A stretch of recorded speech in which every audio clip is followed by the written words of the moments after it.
The amazing drama you're about to see is a matter of human record. You may believe it or not. But the real people who lived this story, they believe it. They know. They took that one step beyond.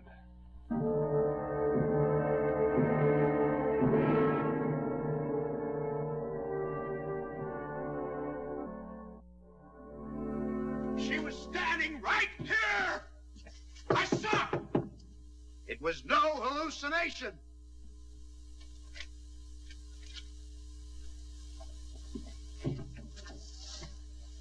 Hallucination. According to Webster, noun, illusion, apparent perception of an external object, not actually present. That's what the dictionary says. But inside that room, that well-ordered definition just won't do. Sometimes, repeating over and over again what we think we have seen... You want to hear it again? You just tell me you want to hear it again. You want to hear it 1,000 times. I'll tell it to you 1,000 times. But when do we stop? When that which cannot be is removed from that which was.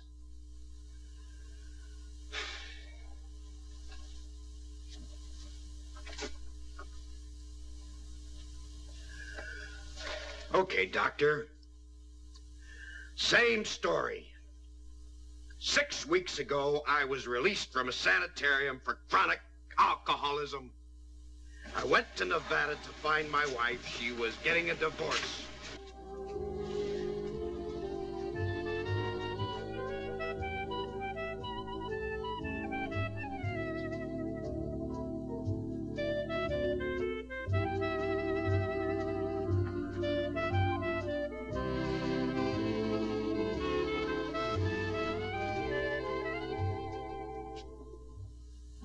Hi, Dad. Wow. It's been a while, son. You know something, son? I missed you. Me too. But Ma said it'd be better if we didn't bother you. Well, she's right. She's right. That's no place to go visiting people. How is she? She's okay. Hey, what's the matter, huh? Nothing. Oh. Well, I'm not drunk, if that's what you're wondering. Dad. That was it, wasn't it? She told you to find out if I was. Well, now, that's nothing for you to be ashamed of. She's absolutely right. She shouldn't see me unless she makes sure. You're never going to have to worry about that again, Steve. You believe me? Sure I do. Thanks, Steve. Now let's go see if we can convince your mother. I hope she believes you. I hope so, too.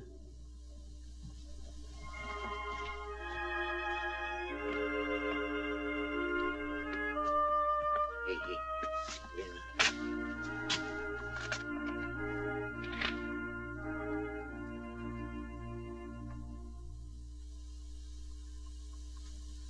Helen. Hello, Carl. Put this out in the station wagon, will you, Steve? You still going? Mm-hmm. Dad, too? Well, you run along now, huh? Steve. See you later.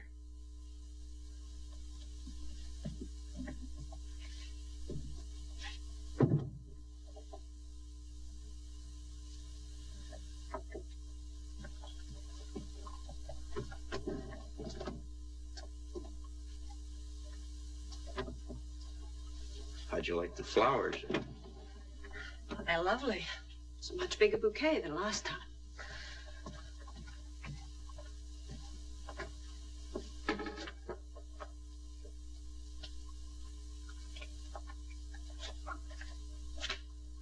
I see you didn't care much for the note either. I meant every word of it. You always do. You were always sweet and thoughtful, Carl.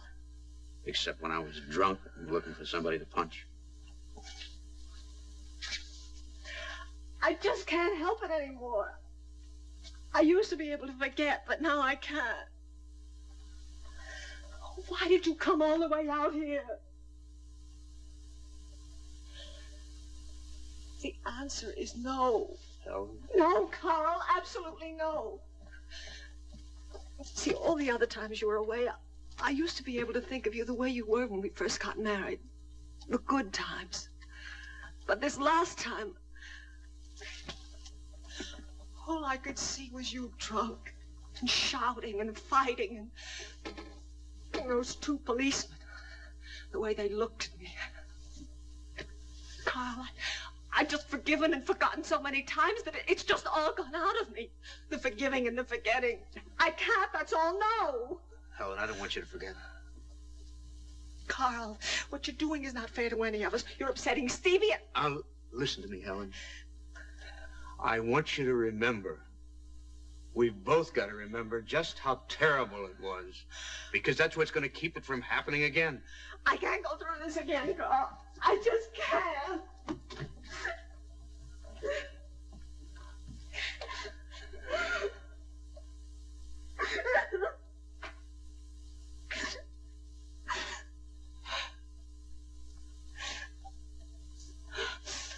Why did you have to come out here?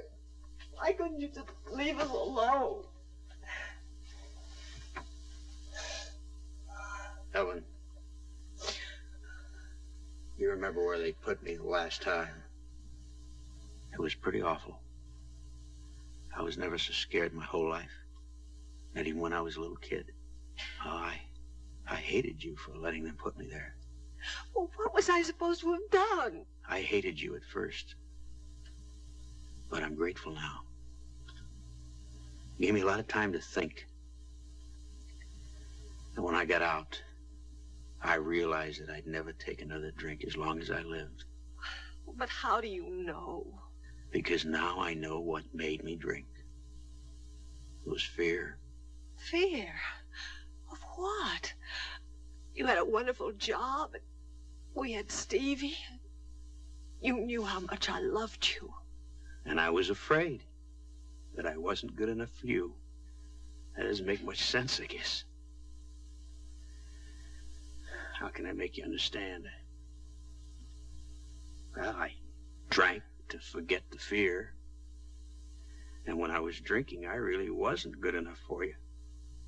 Well, the fear got worse. I drank some more. And I lost my job. I hated myself for that. And I drank some more. Hated myself some more.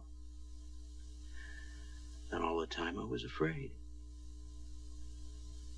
But I'm not afraid anymore.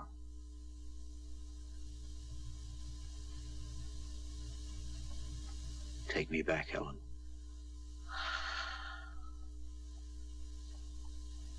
What do you say? You were always such a good salesman. You make it sound so right. It is right.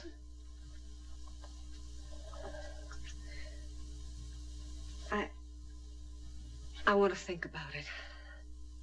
I'm not here. When I'm with you, whatever you say seems right. I'm glad I still have that effect on you.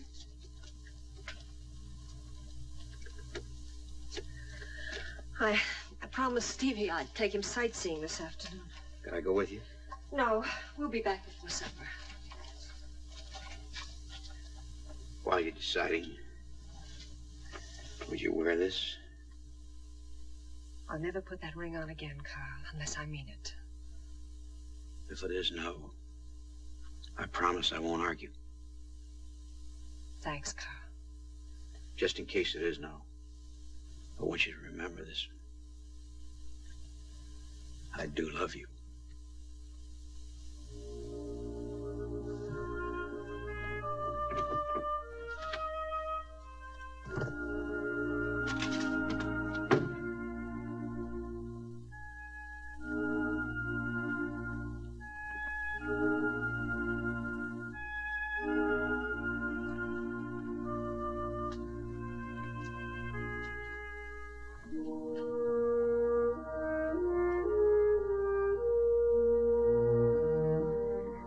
What's the matter, Steve? Nothing.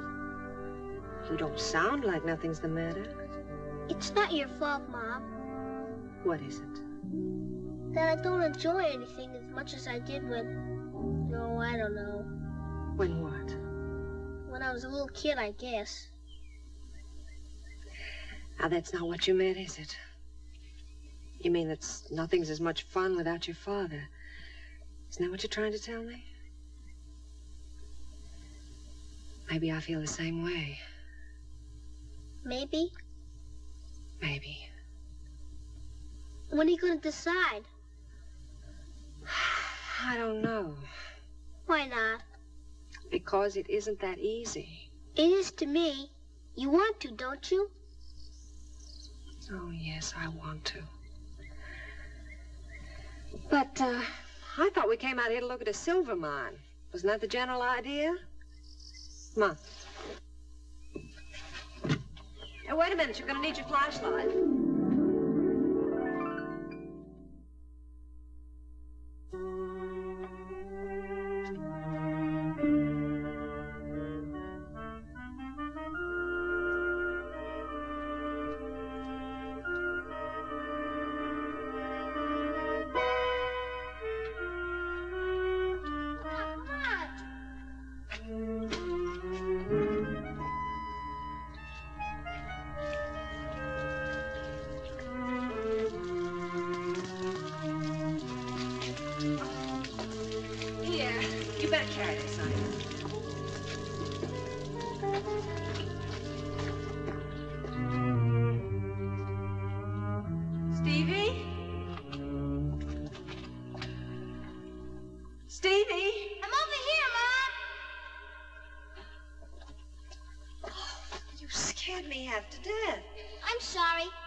Got a piece of paper?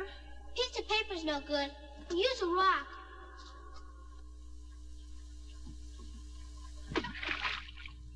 There's water down there. I guess that's why they abandoned the mine. I don't know. Dad would. Will you give a lady a little time? Haven't you had enough time? Yes, Stevie, I guess I have. Then let's go back and tell him. No, not right now. Run on.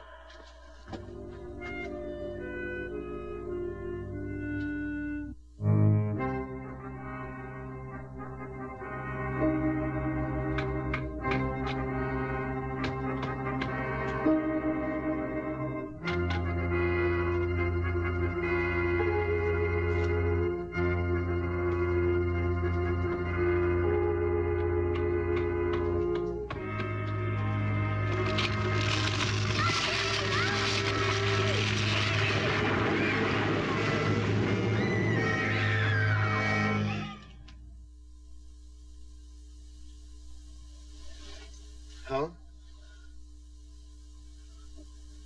Helen! Oh, Helen. What happened? He's trapped. Oh, where's Stevie? He's trapped. Where? He's trapped. Where? He's trapped in the mine. Oh, Helen! Hurry.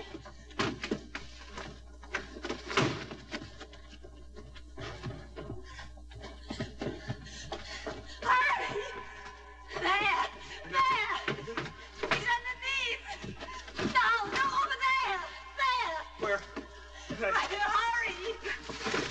Hurry. Try to get some help, Helen. Please try to get some help.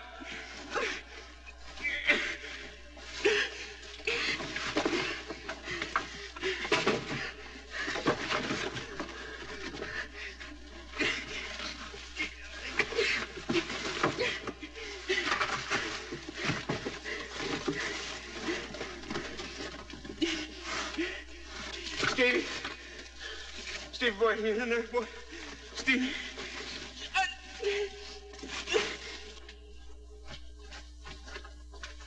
Lady! Lady? Lady! Where are you? See, right here! Where's the trouble? Here! Where's the trouble? Right here, my boy's in there. My boy. Someplace he's in here.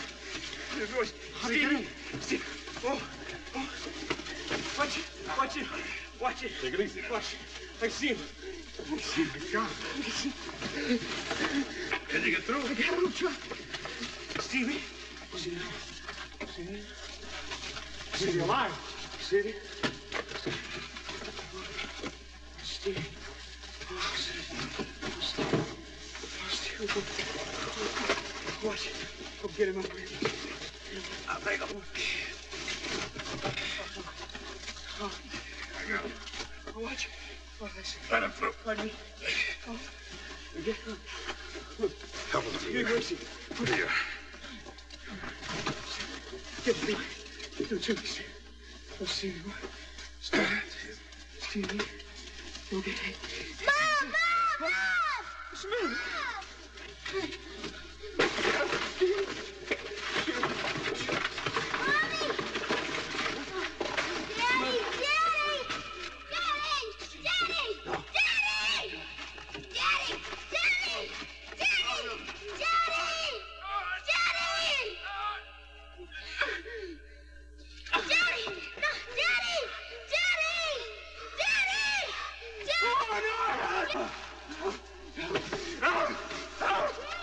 What's the matter? Let me go! Let me go! Hey! Mister! All right. Hey, mister! Hey! Hey! Hey, mister!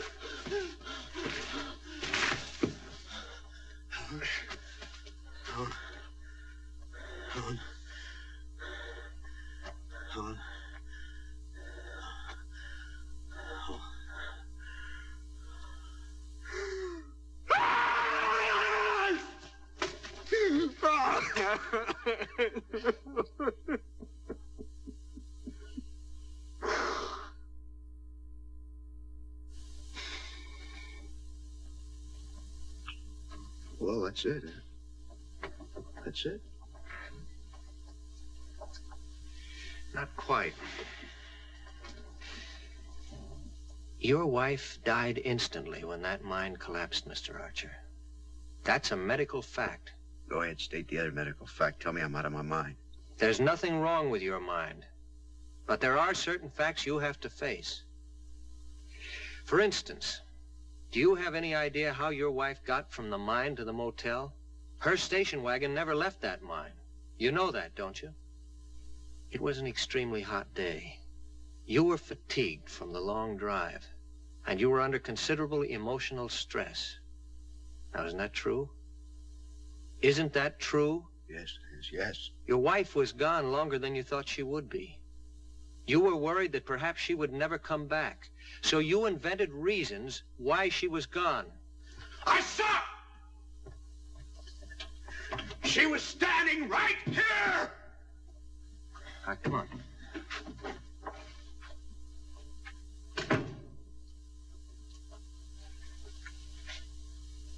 Sit down.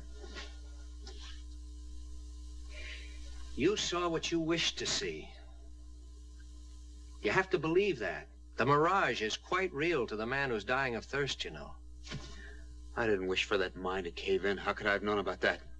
Well, out of the thousands of wild hunches that people get for one reason or another, some are bound to be accurate. No, he wouldn't believe me if I was... Mr. Archer, as a doctor, I also have certain facts to face. Among them, that I'm dealing with a man who has a record of chronic alcoholism. I knew you'd get around to that. Yes, if that will help you to understand. Now, you were recently released from an alcoholic sanitarium. I told you that. One of the most common symptoms of the seriously ill victim of alcoholism is hallucinations. Well, be honest, Mr. Archer. In the past, haven't you had hallucinations? Yes, yes, but this is different. Look, Archer, it would be the simplest thing in the world for me to let you hang on to this fantasy of yours. Some people might even say it was good medicine, and maybe it would be for a while. But in the end, if you really came to believe it, if it became, as it could, one of the most important things in your life, you'd end up a very sick man. And later on, if you had to give it up, if your very sanity depended on it, well, just believe me when I say it's a lot easier to give it up now. You've got a son, Mr. Archer. He's been waiting outside there for a couple of hours, waiting for his father. Because now that's all he's got to hold on to for all the years ahead when he needs somebody strong. And you're gonna fail him if you're a neurotic who has to hang on to a mirage for a crutch.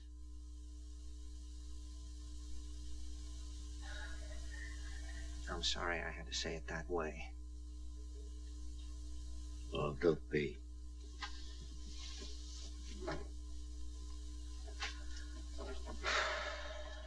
Is it all right if I go home right away now? Yeah, of course. Look, it's not going to be easy for you. When you have a bad night, I want you to take one of these. I thought you didn't like crutches.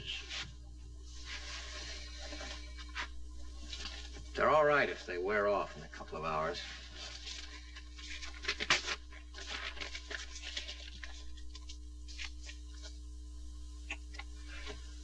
Well, thanks, sir. You know, I don't have all the answers, not by a long shot, but I hope I've helped a little. I guess so. How much do I owe you? Nothing. This is on the house. Come in. How you feeling? On my way to work, I thought I'd drop by and say howdy and see how you were getting along. Well, hello, how are you? Fine. I didn't get a chance to thank you last night. This is one of the men who helped pull Stevie out of the mine. I don't even know your name. Sam Harrison. Jim and I both are very glad we could be of help. I can't tell you how grateful I am. How the two of you ever happened to be there when I needed you at the mine, I'll never know. Mr. Archer, when we heard those screams, we couldn't get there fast enough. What screams? Well, Jim says now that it must have been the wind hitting the telephone wires. That's all it could have been. What did you think it was? I guess I'll go along with Jim. What did you think it was? What did you really think it was? It wasn't the wind. It was a woman screaming for help. Well, guess I better be getting along now. Jim's waiting on the truck. That's a fine boy you've got, Mr. Archer. Good luck to you, and God bless the both of you. So long now.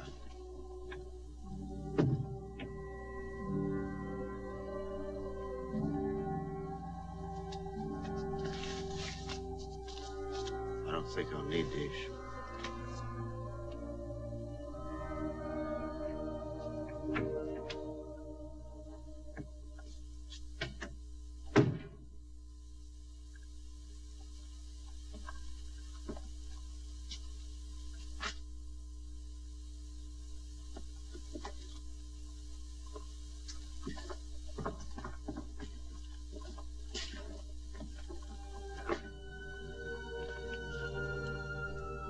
Wind in the wires? Illusion? Hallucination? Certainly you have your own very personal explanation or rejection. But is it possible that love knows no boundaries? Not even death? That sometimes a loving hand, beyond life itself, can reach out to shield the living? Is it possible? In a moment, something about next week. Doesn't look much like a weapon of war, does it? It is, though. This, pitchforks, bird guns, all sorts of things were used by England's Home Guard as they faced the threat of Nazi invasion after Dunkirk. There was another weapon, too. Psychic power. Very potent. Next week, we'll show you how it worked.